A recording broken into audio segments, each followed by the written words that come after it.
이사야 1장 하나님 나라. 이사야 선지자는 우시야, 요담, 아하스, 히스기야 왕이 통치하던 남유다 왕국 시대에 활동했던 선지자입니다. 당시 남유다는 겉으로는 번영했지만 사회적으로는 불의와 우상 숭배가 만연한 영적으로 부패한 상태였습니다.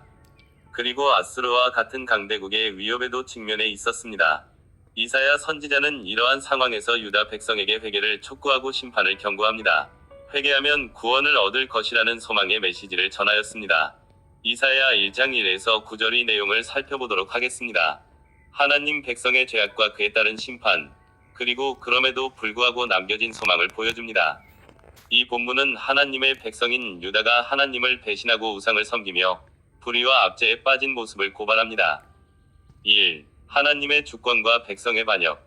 하나님은 이스라엘을 자식처럼 양육했으나 그들은 하나님을 버리고 알지 못하는 소와 나귀보다 못한 존재가 되었다고 선언하십니다.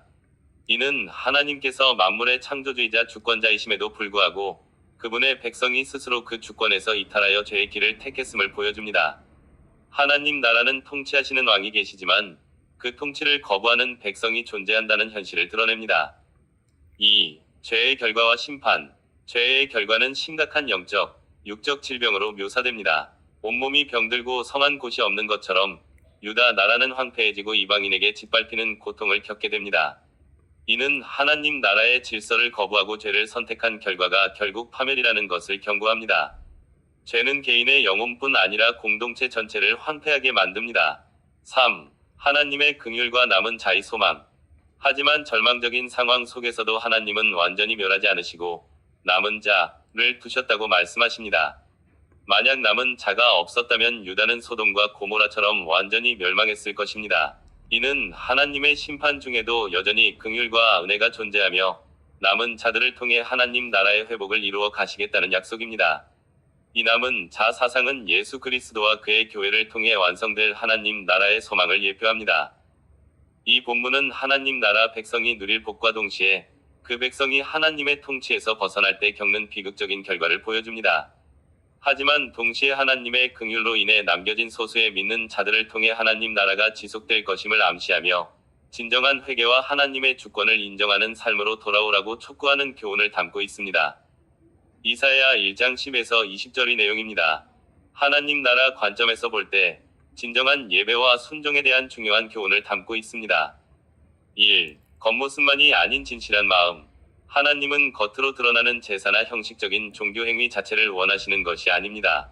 이사야는 당시 이스라엘 백성이 수많은 제물을 바치고 기도했지만 그들의 삶은 불의와 죄악으로 가득 차 있었음을 지적합니다. 하나님은 이러한 공허한 예배를 역겹게 여기십니다. 우리의 예배는 삶과 분리될 수 없습니다. 우리의 행동과 마음이 일치하지 않는다면 아무리 거룩한 의식을 행하더라도 하나님 앞에서는 아무 의미가 없는 것입니다. 진정한 예배는 정의를 행하고 억압받는 자를 돕고 고아와 과부를 변호하는 삶으로 나타나야 합니다. 2. 회개와 순종. 하나님은 죄로 물든 백성에게 먼저 회개를 촉구하십니다. 너희는 스스로 씻으며 스스로 정결하게 하여라. 악한 행실을 내 눈앞에서 버리고 악행을 그치고. 이 회개는 단지 죄를 뉘우치는 감정적 행위가 아니라 삶의 방향을 완전히 바꾸는 행동적 변화를 의미합니다. 이사야는 또한 순종의 중요성을 강조합니다. 너희가 즐겨 순종하면 땅의 아름다운 소산을 먹을 것이요 너희가 거절하여 배반하면 칼에 삼켜지리라. 이는 하나님 나라의 통치 원리를 보여줍니다. 하나님의 말씀에 순종하는 삶은 축복과 번영을 가져오지만 거역하는 삶은 멸망을 자초하게 됩니다. 3. 용서와 구원의 약속. 이 본문의 절정은 하나님의 용서와 구원의 약속에 있습니다. 오라 우리가 서로 변론하자. 너희의 죄가 주홍 같을지라도 눈과 같이 희어질 것이요 진홍같이 붉을지라도 양털같이 희게 되리라. 이 구절은 인간의 힘으로는 해결할 수 없는 깊은 죄의 문제를 하나님께서 직접 해결해 주시겠다는 은혜의 선언입니다. 하나님 나라의 완성은 죄에서 정결하게 된 백성이 하나님과 온전한 관계를 회복하는 것입니다. 이 약속은 예수 그리스도의 십자가를 통해 성취되었습니다. 예수님의 보혈은 우리의 주홍빛 죄를 눈과 같이 희게 하는 유일한 길이 됩니다. 따라서 이사야 1장 10에서 20절은 단순히 고대 이스라엘 백성에게 주신 경고가 아니라 오늘날 우리에게도 삶으로 드리는 진정한 예배, 철저한 회개와 순종, 그리고 예수 그리스도를 통한 용서와 구원이라는 하나님 나라의 핵심 가치를 가르치는 중요한 말씀입니다. 이사야 1장 21에서 31절입니다. 타락한 예루살렘에 대한 하나님의 탄식과 심판, 그리고 회복에 대한 메시지를 담고 있습니다. 이 본문은 하나님 나라의 관점에서 볼 때 하나님이 통치하시는 공동체의 본질과 그 공동체가 타락했을 때 발생하는 비극을 명확히 보여줍니다. 1. 공의와 정의의 상실. 이사야는 예루살렘을 신실했던 성읍에서 창기가 된 성읍으로 비유합니다. 이는 단순한 도덕적 타락을 넘어 하나님 나라의 핵심 가치인 공의와 정의를 잃어버린 상태를 의미합니다. 하나님 나라는 통치자이신 하나님께서 공의와 정의로 다스리시는 곳입니다. 그러나 예루살렘의 지도자들은 고아와 과부 같은 사회적 약자를 억압하고 뇌물을 좋아하며 불의를 행했습니다. 이는 하나님의 통치를 거부하고 자기 욕망을 좇는 행위로 하나님 나라의 근간을 흔드는 것입니다. 2. 하나님의 정화와 심판. 하나님은 내가 내 대적에게 보응하며 내 원수에게 갚으리라 고 말씀하시며 타락한 공동체를 그냥 두지 않으실 것을 선포하십니다. 여기서 심판은 단순히 멸망시키는 것이 아니라 공동체를 정화하고 회복하기 위한 과정입니다. 하나님은 불순물을 제거하듯이 은을 찌꺼기에서 분리하듯이 예루살렘의 불의를 제거하실 것입니다. 이 과정을 통해 남은 자들, 곧 하나님께 순종하는 자들만이 진정한 하나님 나라의 백성으로 회복될 것입니다. 3. 선택의 기로와 궁극적 회복. 본문은 우상을 숭배하고 이방 종교의 풍습을 따랐던 이스라엘 백성들의 죄악을 지적하며 그들이 심판을 받아 수치를 당할 것임을 경고합니다. 모아과 나무와 동산이 마르는 것처럼 그들의 영광과 힘은 사라질 것입니다. 그러나 이 심판의 메시지는 절망으로 끝나지 않습니다. 27절은 시온은 공의로 구속이 되고 그 돌아온 자는 위로 구속이 되리라 고 선언합니다. 이는 심판을 통해 정화된 공동체가 다시 하나님의 통치 아래서 공의와 위를 회복하게 될 것이라는 약속입니다.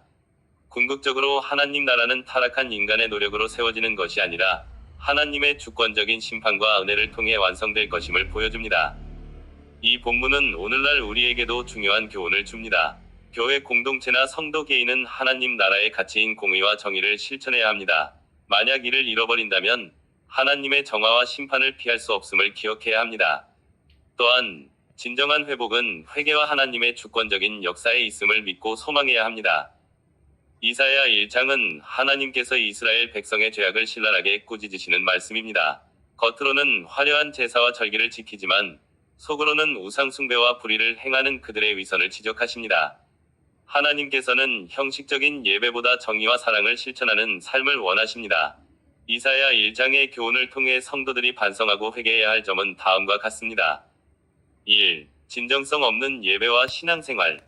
우리는 주일 성수, 기도, 헌금 등 종교적인 행위를 빠짐없이 하면서도 정작 삶 속에서는 하나님을 외면하고 세상의 가치관을 따르지는 않았는지 돌아봐야 합니다. 겉모양만 그럴듯한 신앙생활이 아니라 마음을 다해 하나님을 사랑하고 경외하는 진정한 예배자가 되어야 합니다. 2. 사회적 불의에 대한 무관심. 하나님은 가난하고 소외된 자들을 압제하고 불의를 행하는 것을 가장 싫어하십니다. 고아와 과부를 돌보지 않고 힘없는 자들을 착취하는 행위가 우리 삶에 있지는 않았는지 반성해야 합니다. 교회가 세상의 빛과 소금의 역할을 다하지 못하고 오히려 불의에 침묵하고 있지는 않은지 회개해야 합니다. 3. 죄에 대한 안일한 태도. 이사야 1장은 죄로 인해 온몸이 병들고 상한 모습을 묘사하며 죄의 심각성을 경고합니다. 죄를 가볍게 여기거나 합리화하려는 태도를 버리고 주홍같이 붉은 죄라도 눈과 같이 희게 하시는 하나님의 용서를 간절히 구해야 합니다. 하나님께서는 우리가 죄를 회개하고 스스로 정결하게 하여 악한 행실을 버리고 선행을 배우면 공의를 행하고 고아와 과부를 변호하라고 말씀하십니다. 이것이 바로 하나님께서 기뻐하시는 회개이며 그럴 때 우리의 죄가 사해지고 회복의 은혜를 경험하게 될 것입니다. 이사야 1장은 선지자 이사야를 통해 죄악으로 가득한 이스라엘 백성을 향한 하나님의 탄식과 경고, 그리고 회복의 약속을 담고 있습니다. 이 장을 통해 우리가 믿어야 할 하나님은 어떤 분이신지 함께 살펴보겠습니다. 첫째, 공의와 정의의 하나님을 믿어야 합니다. 이사야 1장 4절은 이스라엘 백성을 범죄한 나라요, 허물진 백성이요, 행악의 종자요, 패역한 자식들이라고 비판합니다. 그들의 예배와 제사가 형식적이고 위선적이었기 때문입니다. 하나님은 재물보다 공의와 정의를 행하는 것을 더 기뻐하십니다. 17절은 선행을 배우면 공의를 구하며 학대받는 자를 도와주며 고아를 위하여 신원하며 과부를 위하여 변호하라 고 말씀하십니다. 하나님은 우리의 삶 전체를 보시며 진정으로 정의를 행하는 자들을 찾으십니다. 둘째, 긍휼과 용서에 하나님을 믿어야 합니다. 하나님은 이스라엘의 죄악을 고발하시지만 동시에 회복의 기회를 주십니다. 18절은 이렇게 선포합니다. 오라 우리가 서로 변론하자. 너희의 죄가 조홍 같을지라도 눈과 같이 희어질 것이요 진홍같이 붉을지라도 양털같이 희게 되리라. 이 말씀은 하나님의 무한한 긍휼과 용서를 보여줍니다. 우리의 죄가 아무리 크고 심각할지라도 하나님께 나아가 회개할 때 용서받을 수 있다는 소망을 줍니다. 셋째, 심판과 구원의 주권을 가지신 하나님을 믿어야 합니다.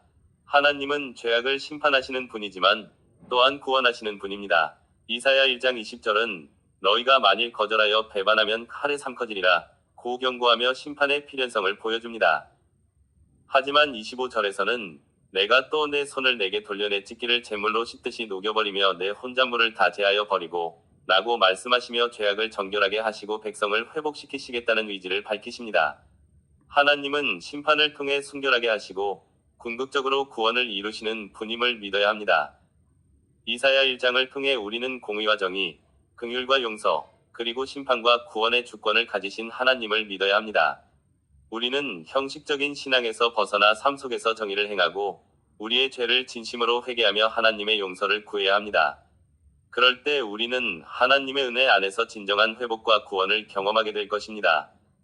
이사야서 1장은 하나님께서 이스라엘 백성에게 주시는 준엄한 경고이자 동시에 회복의 약속입니다. 하나님은 형식적인 제사와 율법 준수를 넘어 삶으로 예배하는 백성을 원하십니다. 하나님의 백성은 어떻게 살아가야 합니까? 이사야서 1장은 세 가지 핵심 교훈을 줍니다. 성령님께 간구하고 의지하며 이렇게 살아가고자 하는 소원을 가지시길 바랍니다. 첫째, 악을 버리고 선을 행하시길 바랍니다. 하나님은 짐승의 피로 드리는 제사를 받지 않으셨습니다. 그들의 손에는 불의와 죄악이 가득했기 때문입니다. 오늘날 우리에게도 마찬가지입니다. 우리가 아무리 예배당에 앉아 기도하고 찬양해도 우리의 삶이 이웃을 착취하고 불의를 행한다면 하나님은 그 예배를 받지 않으십니다. 정의를 행하고 억압받는 자를 돕고 고아와 과부를 변호하는 것이 바로 하나님이 기뻐하시는 예배입니다. 둘째, 정의를 물같이 흐르게 하시길 바랍니다. 하나님의 나라는 정의와 공의가 강물처럼 흐르는 곳입니다. 우리는 개인의 경건을 넘어 사회적 책임을 다해야 합니다. 세상의 불의와 부조리를 외면하지 않고 약자의 편에 서서 목소리를 내는 것이 바로 하나님의 백성이 마땅히 행해야 할 일입니다. 셋째, 마음으로 회개하고 주께 돌아오시길 바랍니다.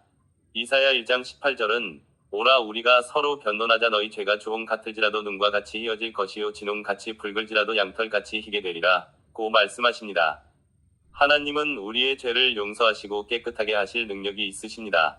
중요한 것은 우리의 마음입니다. 형식적인 회개가 아닌 진정으로 죄를 뉘우치고 하나님께로 돌이키는 마음이 있을 때 하나님은 우리를 받아주시고 새롭게 하십니다. 하나님의 나라는 저 멀리 있는 추상적인 개념이 아닙니다. 지금 우리의 삶 속에서 정의를 행하고 이웃을 사랑하며 불의에 맞서 싸우는 삶이 바로 하나님 나라를 살아가는 모습입니다. 오늘부터 우리의 삶을 예배로 드리며 하나님 나라의 백성으로서 더욱 힘써 살아가기를 간절히 소망합니다. 성령님의 긍휼과 도우심을 구하며 살아가시기를 바랍니다. 아멘.